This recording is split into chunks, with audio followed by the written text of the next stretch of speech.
भीमकुंड पर्यटन पार्क रे निम्नमानर सिमेंट काम केन्दुझर जिलार अन्यतम प्रमुख पर्यटन स्थली है पाटनार भीमकुंड बैतरणी नदी शଯ୍ୟାରେ ଏହି क्षेत्रटी बेस मनोरम एवं भयंकर मध्य बैतरणी पथर शଯ୍ୟାର गड़ी गड़ी पानी आसी एठारे भीमकाय रूप देखाउछि।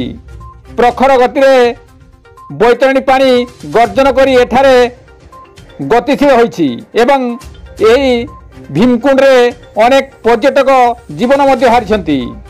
बैतरणी पानी रे पड़ी तेबे भीमकुंड अंचल प्रबल भिड़ होइछि।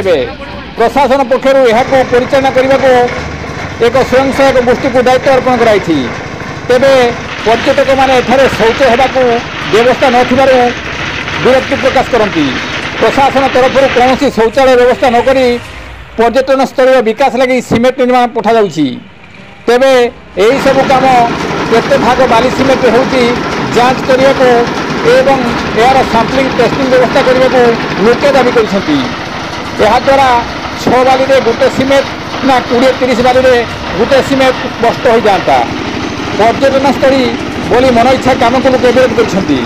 तेणु यार विधिवत भाव जांच करने को बुद्धिजीवी एवं पर्यटक माने मत रखिछंती। केन्दुझर राजनीतिक मंच पक्षर दिलीप कुमार साहू जिलापाल ठारे दाबी रखिछंती यार असठिक तदंत पाई। रविंद्र राउत रिपोर्ट, वेडिंग मीडिया।